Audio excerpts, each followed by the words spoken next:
I'm Tim Marshall from R&B Showcase radio show and television show. This week's special guest is Rock and Roll Hall of Fame and Motown Grammy legend, Dr. Otis Williams, the last surviving founding original member of the Temptations. Ain't Too Proud to Beg, My Girl, Beauty's Only Skin Deep, I Know I'm Losing You, Papa Was a Rolling Stone, and Treat Her Like a Lady. The Temptations are celebrating their 60th anniversary, and we're going to take you behind the scenes and recap 60 years of music featuring Dr. Otis Williams of the Temptations. Our special guest on this edition of R&B Showcase. I'm Tim Marshall. Don't forget to check us out worldwide at rhythmandbluesshowcase.com. Tim Marshall on the R&B Showcase with a great Smokey Robinson composition. Motown fans, you better get ready. Look out, cause here they come. The Temptations are celebrating their 60th anniversary. Rock and Roll and R&B Hall of Fame inductees. An award-winning play, Ain't Too Proud, presently on Broadway. A book and a miniseries. And we have the last surviving original founding member of the Temptations as our special guest. We're going to welcome to the R&B Showcase radio show, Motown Grammy legend, Dr. Otis Williams. Welcome to the show. How you doing?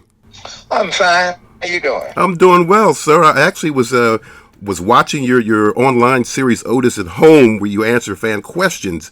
And I must compliment you on your very stylish wardrobe, especially them hats. Who designed your clothes, man? You sharp. I'm just a clothes enthusiast, and I have all kind of caps and hats here in my home. I'm a clothes horse. All right now. What I like to do, Dr. Williams, is take you back to those early days of Motown, going back to 2648 West Grand Boulevard. What was the atmosphere like at Motown? Man, it was wonderful being there in Motown back there in the 60s.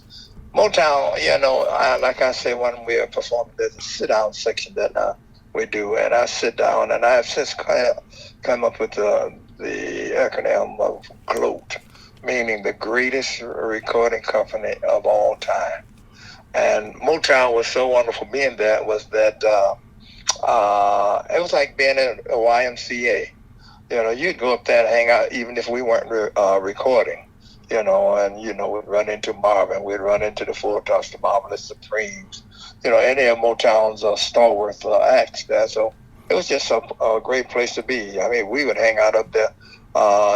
One day a producer said, I need some background singers, and it was for Smoking the Miracles, Mickey's Monkey.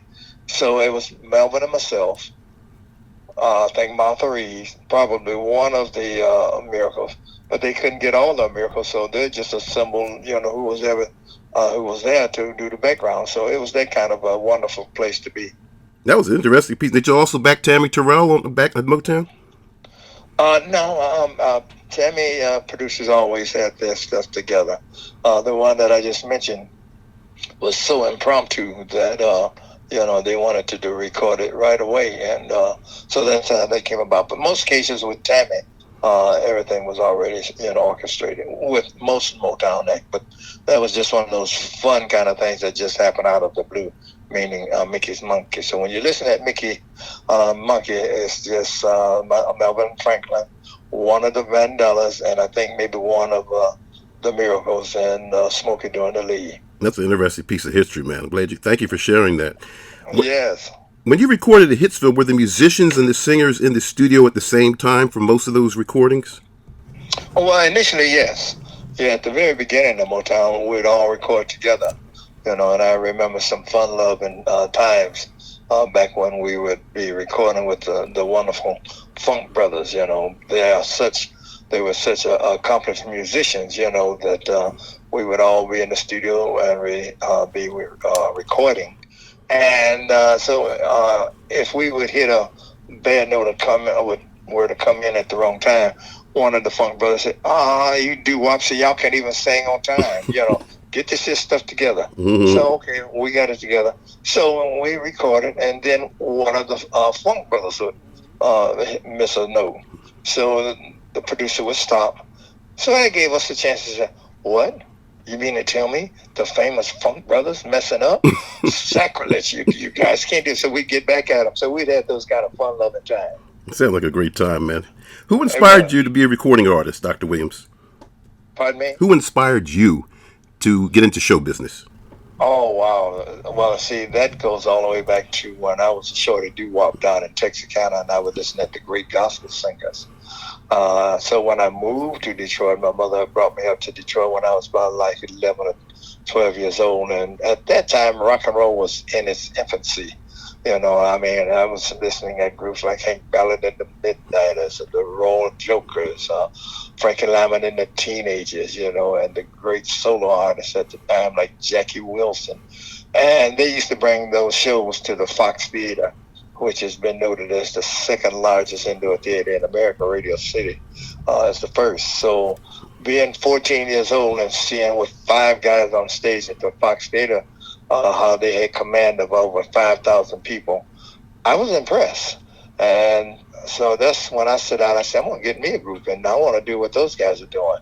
7 years later, when I was 21, and the Temptations had been, created, and we were on stage at the Fox Theater getting the same kind of accolades. And so from that day all the way to the present day, I have been very in love with performing and being received so wonderfully well.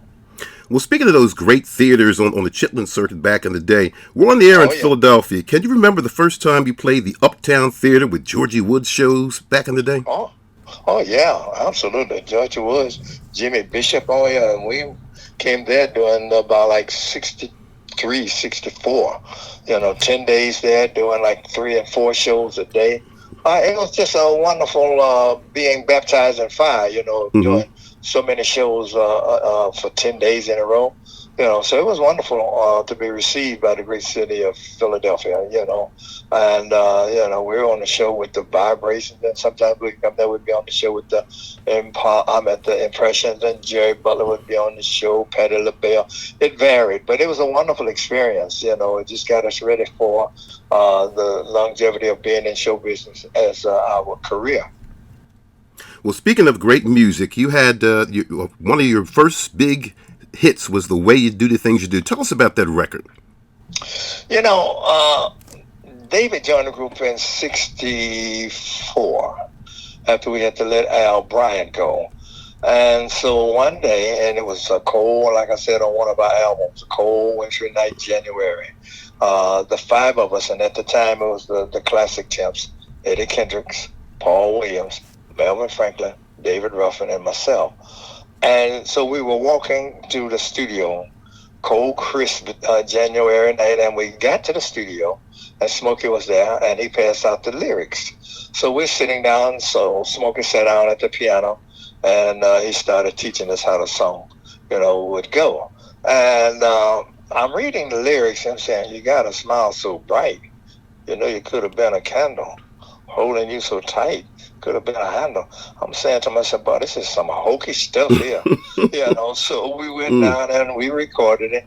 And when it all came together, and I came out of the studio, or rather, we came out of the studio, I looked at Smokey and I said, "Smokey, you a bad man to take some nonsensical stuff and make it sound with some kind of sense." So it was a great song, and we were a working group, so we left out of town to go up to Muskegon, Michigan.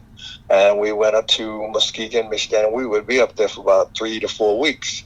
So when we came back to Detroit, one of the executives at Motown said, where have you guys been? We've been trying to locate you guys. So I said, well, we were up there working and, doing what we do. He said, well, you guys got a hit. And it was at the time with David Ruffin and myself that came up to Motown. And we said, say what? He said, oh, yeah. He got the cash box in the Billboard magazine and showed where we had jumped in the charts at 77 or 76 with a bullet. David Ruffin and I sat down, and Motown had a long chase lounge in the lounge area of Motown. And him and I sat down, and we cried right there in the lobby of Motown, because the Temps had recorded about 7 or 8 singles before we got that one. Meaning The Way You Do the Things You Do. So, man, and from that day on, from The Way You Do the Things You Do, here it is, 20 20, and we still rolling. So it was very interesting about the way you do the things you do. But when I listen at that song, even when they play it on the radio today, I would smile and say, wow, Smokey was a genius, even way back then, to write something that was so funny to turn out to be a big hit.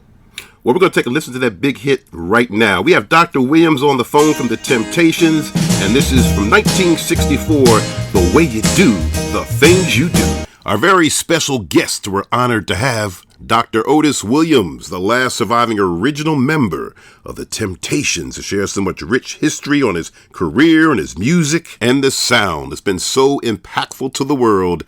Thank you for joining us on the R&B Showcase, Dr. Williams. Thank you. It's wonderful being here. I want to go back and talk about some of your TV appearances. You were on the Ed Sullivan Show where you sang You Made Me Feel So Very Happy and I'll Be There and TCB. Talk about some of those television appearances. You worked with the Supremes? Oh, yeah. I mean, it's just a wonderful experience, when I stop and think back to being on the Ed Sullivan Show. You grew up looking at Ed Sullivan shows, even when we wasn't on it, But when we did do Ed Sullivan show, you're talking about 5 guys that would be nervous to no end. The reason I say that, Ed Sullivan, they would do an early show, and they would tape it. But when you saw Ed Sullivan at 8 o'clock, that was live. Now, if you were to miss a step or hit a bad note, sorry, the world would see that. Only reason way they would go to the backup if something really bad happened, they would switch to, okay, let's go to the tape version. But all the times that we did do Ed Sullivan, that was live. And you're talking about some brothers that was nervous because, at that time, Ed Sullivan was the flavor, for Sunday at 8 o'clock. Just about everybody tuned in to see who Ed Sullivan would have on. So we had a chance to meet a lot of stars that, we grew up with. Like we did a show with Ed Sullivan, for Ed Sullivan, and Roy Rogers and Dale Evans. Wow. So, growing up, I love me some cowboy movies. And see Roy Rogers and Dale Evans, and him and I talked, and he said that he was a Scorpio. I said, wow, Mr. Rogers, that's what I am, a Scorpio. So we were in the elevator, and Dale said, Roy, come on, we got to get ready to rehearse. And Roy said, well, Mr. Williams, Dale called, I got to go. And but I have wonderful memories of, events like that. But it was a joy to do Ed Sullivan. We had the wonderful chance of being on Ed Sullivan 13 different times. Wow, that's amazing. Well, tell us about, you guys have been together for 60 years. You've had some personnel changes over the years. What do you look to when it comes to adding new members to the Temptations? What qualities do you look for? I always tell people, naturally they say, Otis, he's so talented, and he's bip, bop, bam, they run down the accolades about it. I said, look, naturally it takes talent to do what we do on stage. I said, but you know what I'm really more or less interested in, more so than anything? I'm interested in the head and the heart. And whenever I would tell somebody that, they would look at me very quizzical, like, head and heart, what's that got to do with talent? I said, look, let me tell you something. You can have all the talent in the world, but if you're not a nice person, and I'm saying nice person in lieu of what I would really normally say, but if you're not a nice person, you will negate that talent. So it takes more than talent. You got to have the head and the heart to really be in this area, the head to the thing of being able to take direction and taking care of business. Having the heart to really want to do this in a real artful, meaningful way. So it ain't just the talent that I look for. I've been around talented guys all my life. I'm the last man standing. So and I learned a long time ago, talent is very important, but if you lip nose up there in the head and the heart, he ain't gonna last. And I've seen countless of people with a whole lot of talent, but they don't serve the talent that God gave them to the real true extent of what they could do. Well, we congratulate you on keeping the group together, Otis. I have to, you did a fantastic job keeping this legacy together, because the Temptations is so important to so many people. It's just changed the lives of people this music and Motown and the Temptations and yourself. So we thank you for that. Well, I thank you, and our many fans for, supporting us, because on the real side, truth be told, a lot of people thought we would have finished and been through when we let David Ruffin go. The group got bigger. I mean, we won our first Grammy when Dennis joined the group in 1968. We started selling. We were selling records and albums up the wazoo, even with David in the group. But it took on a whole nother kind of metamorphosis once Dennis joined the group, and we even climbed higher. And then, as you know it, the Ollie Woodsons and the Theo people. But we've always been able, with God's blessing, I give it to him first and foremost, because when I look at a friend of mine did a painting of all the guys that's been in the group, and it is at least 26 to 27 different personalities that have been in the group, and all of them were strong personalities in their own right. But but here I am still hanging on in there because I love what we do. And on the real side, this is God's blessing, because like I said, we were supposed to have been through back after we left David Ruffin, but we even went higher and did even greater things. But the people will always look at the original Temps, and they have started referring to as the Classic Five, which those guys I love, because I could feel there was a specialness about the Classic Five, because I could feel it. I felt it that night when the Smokey asked us to come to Hitsville to record the way you do the things you do. And as we were walking, I was in the back, and I was looking I said, wow, everybody's the same height and slim, and just had that right kind of ingredients for what we become known for. Our 5 tall, tan, tempting Temptations, as the disc jockey started labeling us, but so it's just still a wonderful ride. And I never would imagine, here it is, come January, it would be 60 years. And we are in the process now of doing a brand new album for 60 years. And I'm just going to call it 60. And nothing, no fancy, nothing.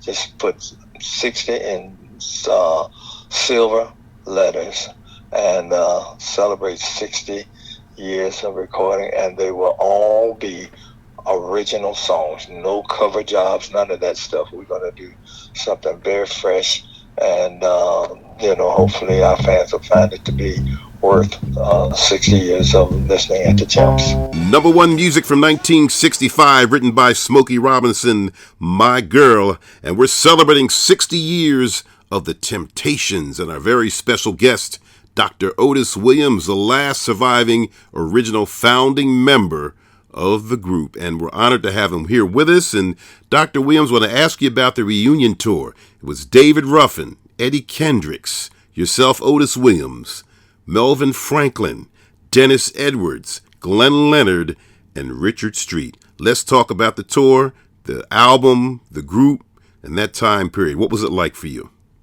For a while, it was all right. But we fragmented. I mean, truth be told, shame the devil. Excuse me, we could have, went at it a long time, but, certain things got in the way, and we ended up not doing it like we had hoped, but for the time that we were together, it was good, but it started becoming, wow, this is not good. And so when we dissipated on out, but it was great being on the stage with David and Eddie, Dennis. The only one that was really, truly missed, as far as I'm concerned, and I'm sure the others, was the late, great Paul Williams, But, so it was an interesting part of the Temps history, and we could have been better, did better, but we didn't. We shot our own selves in the foot. That was great. That was my first concert time seeing you, the Temptations, when you're all up on stage. And when you came to Philadelphia, even Damon Harris was in the audience and came up there. So for a while, it was 8 Temptations on the stage being recognized that night. That was just a treat for us. Sure, yeah. It was a wonderful thing to do. I wish we could have, as I would always say, I wish we could have rode the half horse, When you get off the horse is ball. So that's a lot of riding. But we, like I said, we shot our own selves in the foot. I'll let it go at that. Now, Ain't Too Proud is the musical on Broadway. Ephraim Sykes, Derek Baskin, James Harkness, Jelani Rennie is Eddie Kendricks, and what's your opinion of the play, the Broadway show? Let me tell you, when I first, my manager and I, we had been, like we said, we had been circling for 18 years. Barry gave us the green light to do the play, but we couldn't do the play until after his play about the Motown story was done, and they didn't want no conflict. Why?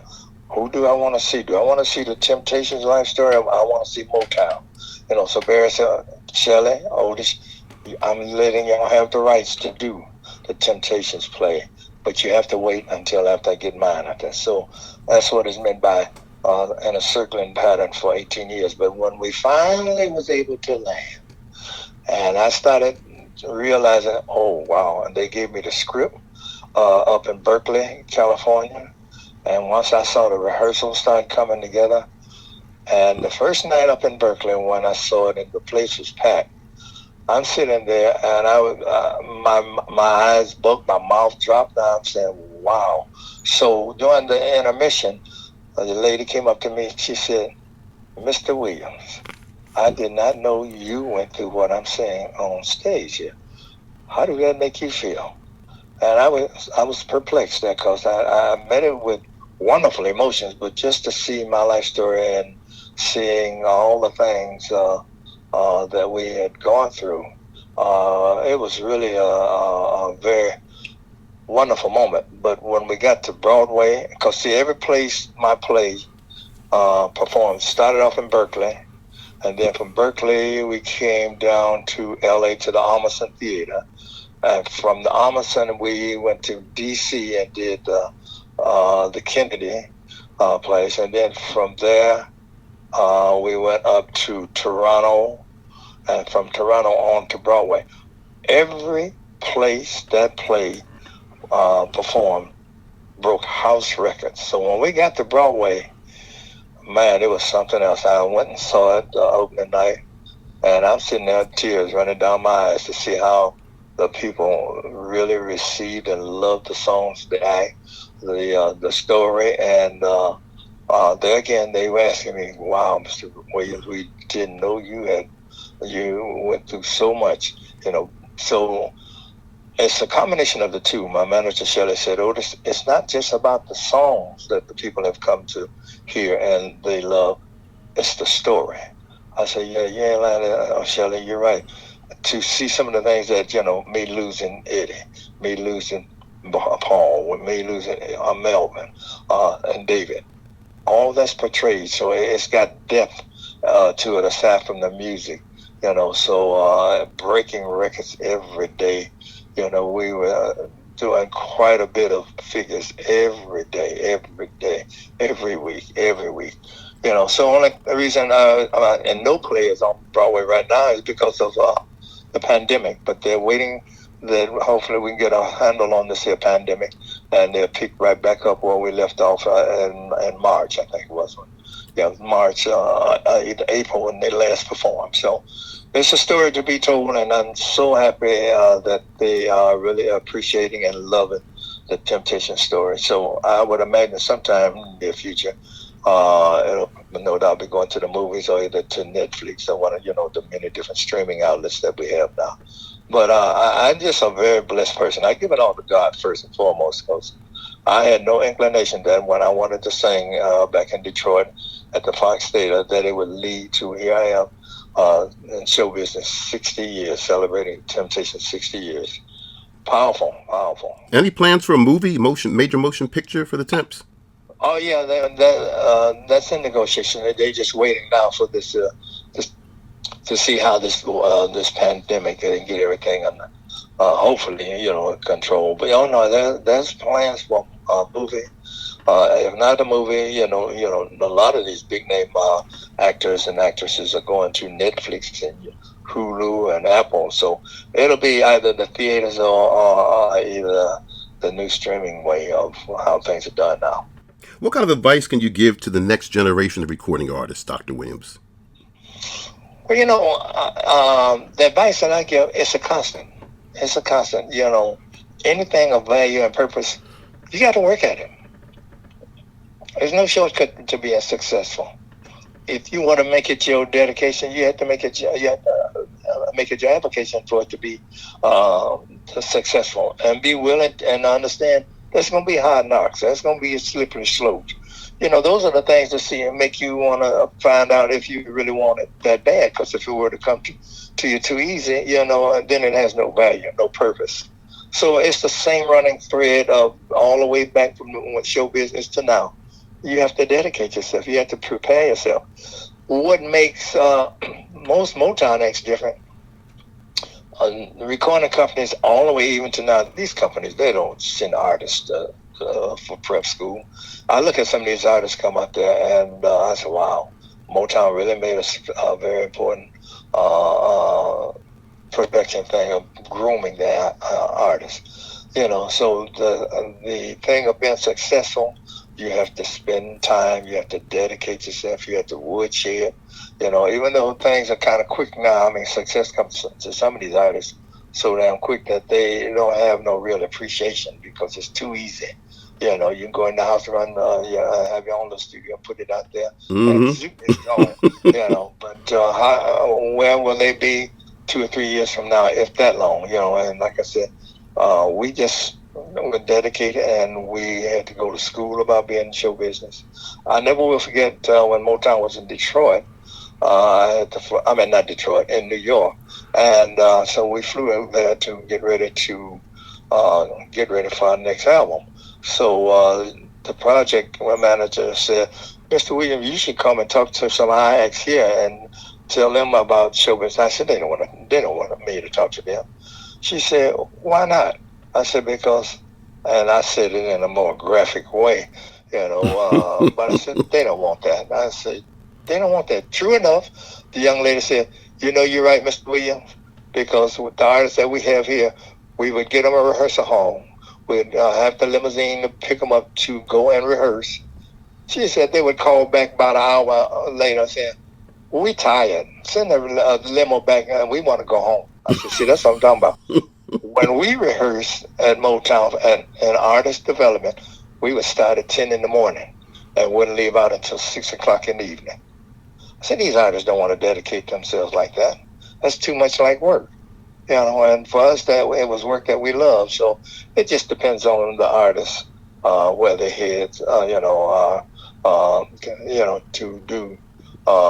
make it a lifelong profession. And like I said, that's why I said Motown is the greatest label of all time. No question. Not only because of the records, we had to go to school, which I'm so happy that they had that development over there, because recording companies nowadays, they're not going to do that. That's too much like, man, we're not going to spend that money on it. No, they'll get a hit record out there. That's all we want, to get a hit record. How much they last, that's on them. But Barry had a different vision, Barry and Harvey Fuqua and all the greats that helped, develop artist development. That's why a lot of Motown artists that are still viable is still that, because we have a different outlook about being in show business. Tim Marshall on the R&B Showcase, Motown style, with the music of Diana Ross and the Supremes, with Cindy Birdsong, Mary Wilson, Diana Ross, Eddie Kendricks, Dennis Edwards, Otis Williams, Paul Williams, and Melvin Franklin, the Supremes and the Temptations, and I'm Gonna Make You Love Me, written by Philadelphia's own Kenny Gamble and Jerry Ross, and that is a track that you heard featured in the Temptations' play on Broadway, Ain't Too Proud, as well as shows featuring the Supremes and the Temptations. Our special guest is Dr. Otis Williams, the last surviving original member of the Temptations. And Dr. Williams, you have influenced a host of vocal groups and artists over the years, including the Jackson 5 and New Edition and Boys to Men and 98 Degrees and many other R&B and pop acts. And you were recently named Billboard Magazine's greatest of all time top R&B act. And that's a list that includes artists like Stevie Wonder, Aretha Franklin, the Godfather of Soul, James Brown, Prince, and Marvin Gaye. What was that honor like to be named the greatest R&B act of all time? Well, that's a great honor, because all we ever wanted to do was just be the best we could be. We had no inclination that we'd have that kind of influencing fraction on other artists, So it's a great honor when you have notable artists that look up to us like that, because we look at them in the same kind of way, But when they look at the Temps, I know Rod Stewart just loves him some Temptations, every chance he gets when we are in his area, he'll come to see us. So we tried to get Rod to come on stage. We were at the Greek Theater to come sit on stage. Rod Stewart said, "Oh, no, I'm not getting on the stage with no Temptations. They are not going to shame me." And we think the world of Rod Stewart, Mm-hmm. So, it's just a wonderful feeling to know we have made such impactful meaning on people's lives and views of how they see the Temptations. So it's a special honor. Worldwide hit for Rod Stewart featuring the Temptations, the Motown song.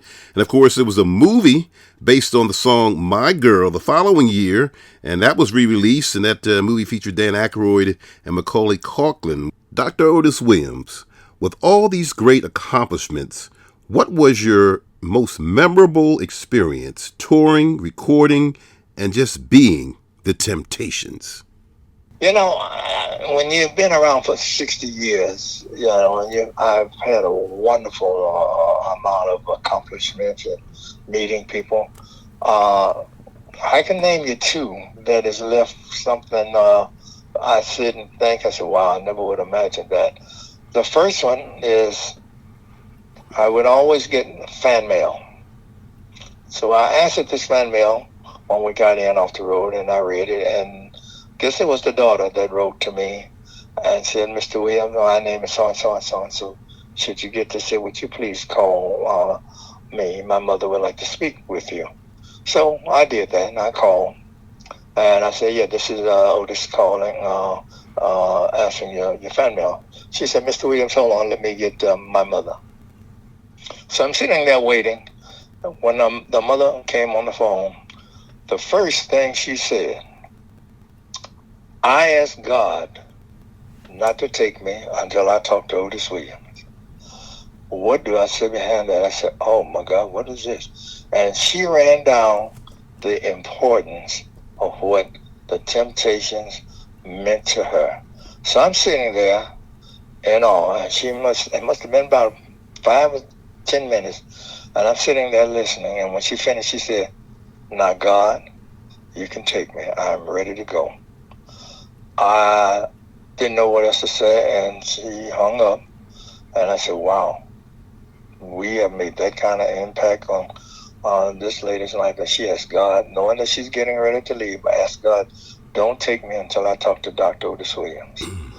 That's a highlight. But the next one is, and I have to say, we had the honor of singing Silent Night with our then wonderful President Barack Obama in the Oval Office of the White House.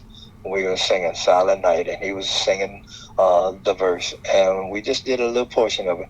And I said, "Oh man, you have a sweet tenor." I said, "You're tall and you're nice looking. The women will fall out of you."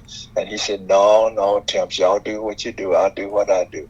Now, you could have tipped me over with a feather before I would believe that I would have those kind of accolades coming concerning the Temptations. To be in the Oval Office with our first black president singing Silent Night, and hear a lady ask God, don't take me until I talk to Otis Williams. I want to let them know the impact that they had on my life. Now, there's a lot more, that I can expound on, but those two come to my mind straight away. Well, I want to thank you for the impact you've made on my life and the life of all the Motown fans. The Temptations is one of my all-time favorite groups.